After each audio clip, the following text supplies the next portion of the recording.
আছে, আওলাদে রসুলের অভাব নাই। আর শাহ সুফি তো ঝান্ডায় ঝান্ডায়, বেশক অনেক আছে। বিভিন্ন ওরস হচ্ছে, খুশরোজ শরীফ হচ্ছে, সালানা জলসা হচ্ছে, বাপ নামে দাদা নামে হাইরে কোটি কোটি টাকা খরচ করে ওরস হচ্ছে।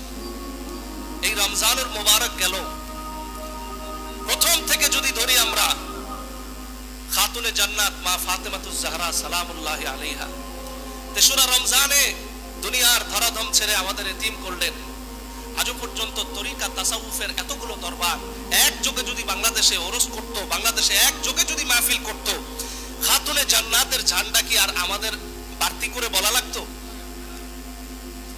খাজা আবু তালেব আলাইহিস সালাম, যিনি ইসলামের প্রাণ, মাওলা আলী আলাইহিস সালামের কোনো দোষ নাই, একটা দোষ ছিল, সব থেকে জঘন্য একটা দোষ ছিল, তিনি খাজা আবু তালেব আলাইহিস সালামের সন্তান। ইতিহাস খুলে দেখুন, দুশ্মনী মাওলা আলীর সাথে না, দুশ্মনী রাসূলুল্লাহর সাথে। আমি বলছি একটু অন্যভাবে, আপনারা মাইন্ড করবেন না, আমার কথাটা খুব নিরপেক্ষ জেনারেল মাইন্ড দিয়ে চিন্তা করবেন। আব্দুল্লাহর বেটা মুহাম্মদ, তার বাঁচবার কথা ছিল না, এই লোকটা বেঁচেছে খাজা আবু তালেব আলাইহিস সালামের জন্য। এই লোকটার ধর্ম আজকে আমাদের মাথায় দাড়ি টুপিতে আসতো না, এসেছে খাজা আবু তালেব আলাইহিস সালামের জন্য। আর এই খাজা আবু তালেব আলাইহিস সালামের সন্তান হয়ে গেছে মাওলা আলী, এটা তাদের সহ্য হয়। কেন সহ্য হয় নাই? হাদিস বানায় দিছে, তাকে জাহান্নামের জুতা পরায় দিল। কেন? সে কাফের। আচ্ছা আমাকে বলেন তো দেখি, তাদের লক্ষ্যটা কোন জায়গায়? চিন্তা করে দেখুন। খাজা আবু তালেব আলাইহিস সালাম রে কাফের বানাইতে পারলে মাওলা আলী আলাইহিস সালামের আম্মা জান হযরতে ফাতেমা বিনতে আসাদ, রাসূল পাকের প্রিয় ফুফু আম্মি, রাসূল পাক মায়ের পরে যাকে মা ডেকেছেন, আচ্ছা বলেন তো মুসলমান আর কাফেরের শাদী থাকে? তাদের যুক্তিটা, তাদের চিন্তাধারাটা হচ্ছে ওখানে আবু তালেবকে কাফের বানাইতে পারলে এই বংশের বদনাম করা যাবে, মাওলা আলী আলাইহিস সালামের বংশের বদনাম করা যাবে, মাওলা আলী আলাইহিস সালামকে নাউজুবিল্লাহ তকমা লাগানো যাবে, তার জন্ম চরিত্রের তকমা লাগানো যাবে। অথচ খাজা আবু তালেব আলাইহিস সালাম, তিনি যদি, তার ব্যাপারে যদি এ ধরনের কথা বলা হয় তাহলে ইসলাম টিকে না। যে খাজা আবু তালেব আলাইহিস সালাম না হলে মা খাদিজা হয় না। মাইশারা প্রথম যখন বিবাহের প্রস্তাব নিয়ে খাজা আবু তালেব আলাইহিস সালামের কাছে গিয়েছিলেন, প্রথম মা খাদিজাতুল কুবরা তাহেরা রাদিয়াল্লাহু তাআলা আনহা, তাকে রাসূল পাক প্রথম পেয়েছিলেন, যার কারণে তিনি আবু তালেব আলাইহিস সালাম। যে খাজা আবু তালেব আলাইহিস সালামের কারণে আজকে মা খাদিজাতুল কুবরা আসলেন। সপ্তম রমজানে খাজা আবু তালেব আলাইহিস সালাম বিদায় নিল, কাক পক্ষীয় খবর নাই, কেউ জানে না। এটা কি আফসোসের বিষয় নয়? অথচ তরিকা তাসাউফ করে এক একজন বড় বড় কাউসুল আজম। এগুলো লজ্জাস্কর বিষয় আমাদের জন্য। আসেন 10ই রমজান মা খাদিজাতুল কুবরা তাহেরার বিদায় চলে গেলেন। কয়টা দরবার করছে আমাকে একটু দেখান তো, মা খাদিজার কয়টা দরবার মা খাদিজাতুল কুবরার নামটা স্মরণ করেছে? অথচ যিনি বেহেশতের বেহেশত, যিনি বেহেশতের বেহেশত, যদি আমার আপনার মা, আমাদের জান্নাত যদি তার কদম তলায় থাকে, সরদারে জান্নাত খাতুনে জান্নাতের তারও জান্নাত মা খাদিজাতুল কুবরার কদম তলায়।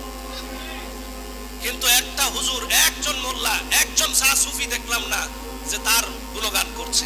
তথাকথিত যাদের গায়ে অ্যালার্জি, চুলকানি, এইভাবে করে আমি যদি একে একে বলি, আজকে মাওলা আলী আলাইহিস সালামের কনফারেন্স, হুজুর দুঃখ ভারাক্রান্ত হৃদয়ে বলছিলেন যে আমি দাওয়াত করছি, আর আমাদের তরিকা তাসাউফের লোক, সুন্নি নামধারী লোক, ইয়া নবী পড়নেওয়ালা লোক আমার দাওয়াতি মেহমানদেরকে কল করে না করে দিচ্ছে, বলতেছে ওখানে যাইও না। কেন যাইও না? দোষ একটা, এটা খাজা আবু তালেবের বেটা। এটা কি খাজা আবু তালেবের বেটা? আসেন কে মাওলা আলী? তিনটা হাদিস আমি বলে শেষ করে দেব।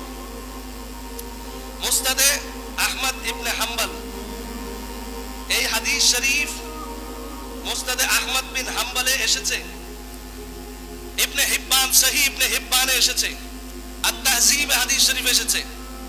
عن عباد بن عبد الله الأسدي عن علي قال, হযরত আব্বাদ ইবনে আব্দুল্লাহ আল আসাদি হযরত আলী ইবনে আবি তালিব তিনি নিজে বলছেন, তার থেকে বর্ণনা হচ্ছে, কালা তিনি বলছেন, লাম্মা নাযালাত হাযিহিল আয়া, যখন একটি কোরআনুল কারীমের আয়াত নাজিল হলো। কোন আয়াত? ওয়া আনজির আশীরাতাকাল আকরাবিন। আল্লাহ তাআলা রাসূলে পাককে বললেন, আপনি আপনার নিকটে যারা ঘোরাফেরা করে এদেরকে সতর্ক করেন, এদেরকে টেস্ট করেন, পরীক্ষা করেন, এরা কিসের কারণে আপনার চারপাশে ঘোরাফেরা করে, এদের মতলব কি, এরা কি আপনি নবীকে চায়, ইসলাম চায়, না ধান্দাবাজির জন্য ঘুরে, টেস্ট করেন।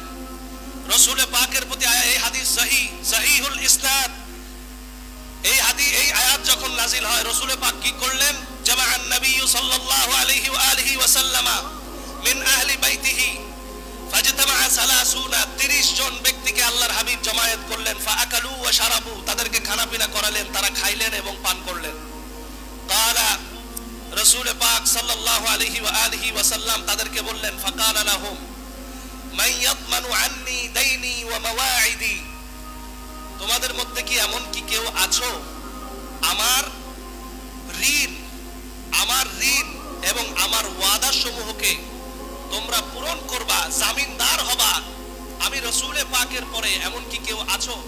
আমি নবীর কষ্ট, আমি নবীর দুঃখ, আমি নবীর আমানত, আমি নবীর সমস্ত কিছু তোমরা নিজের কাঁধে নিবা, একজন ব্যক্তি কি কেউ আছো তোমাদের মধ্যে? নবীজি আরো বললেন, ওমাই ইয়াকুনা মাই ফিল জান্নাহ, এই দায়িত্ব কাঁধে নিয়ে কেউ কি আছো আমার সাথে বেহেশতে থাকবা? ওমাই ইয়াকুনা খলিফাতি ফি আহলি, রাসূলে পাক বললেন যে এমন কি কেউ আছো এই দায়িত্ব কাঁধে নিয়ে আমার জানাশীন, আমার গদিনিশীনের দায়িত্ব পাবা, এমন কি কেউ আছো? আমার প্রতিনিধি হবা, এমন কি কেউ আছো? ফাকালা রাজুলুন, একজন ব্যক্তি দাঁড়ায় গেল। এখানে হাদিস শরীফ এসেছে যে লাম ইউসাম্মিহি শারীকুন, তার নামটা অপ্রকাশিত ছিল। ইয়া রাসূলুল্লাহ, ওই লোক বললেন, আনতা কুনতা বাহরান, তিনি বললেন, হাবিব ইয়া রাসূলুল্লাহ, আপনার এত মহান দায়িত্ব, এই অমুকের ঋণ শোধ করো, তার ওয়াদা পূরণ করো, এইরকম কঠিন দায়িত্ব কে নিবে? অথচ এরা রাসূলের আশেপাশের লোক, এরা রাসূলের আশেপাশের লোক। নবীজি বলছেন, আনজির আশীরাতাকাল আকরাবিন, আপনার আশেপাশে যে ঘোরাফেরা করে, কেন করে বুঝতে পারবেন, আমি সতর্ক করছি।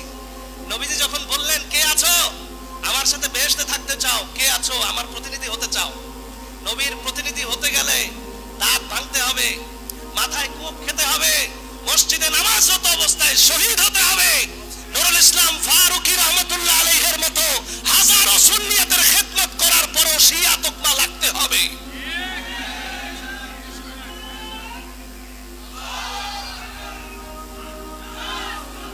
মুআজ্জাজ মুহতারাম হাজিরিন, বলা হচ্ছে যে আপনি তো মহাসমুদ্র, আপনার এত ঝামেলা কে কাঁধে নেবে? রাসূলে পাক মন খারাপ করলেন, তিনি আরো বললেন, মাইয়া কুমা বিহাজা, এই জায়গায় কে দাঁড়াবে? খায়ালে কাম নাই, আপনারা তো কাজ কাঁধে নেবে, কে নিবে? ক্বালা সুম্মা ক্বালা আল আখার, আরেকজন বললেন, ক্বালা ফাআরাদা যালিকা আলা আহলি বাইতিহি, আরেকজন দেখাই দিলেন, এগুলো আমাদের কাজ না, এগুলো আহলে বাইতের লোকেরা করবে, আপনি তাদেরকে বলেন। রাসূল পাক সাল্লাল্লাহু আলাইহি ওয়াসাল্লাম আহলে বাইতের লোকদের দিকে ইশারা করলেন, লোকদের দিকে ইশারা করে এই আরজি জানাইলেন যে তোমরা কি কেউ আছো? সেই দিন একজন ব্যক্তি দাঁড়াইছিলেন, ফাকালা আলিয়ুন আনা, ফাকালা আলিয়ুন আনা, তিনি বলেছিলেন, ইয়া হাবিবাল্লাহ, আমি আছি, আমি, আপনার চিন্তা নেই।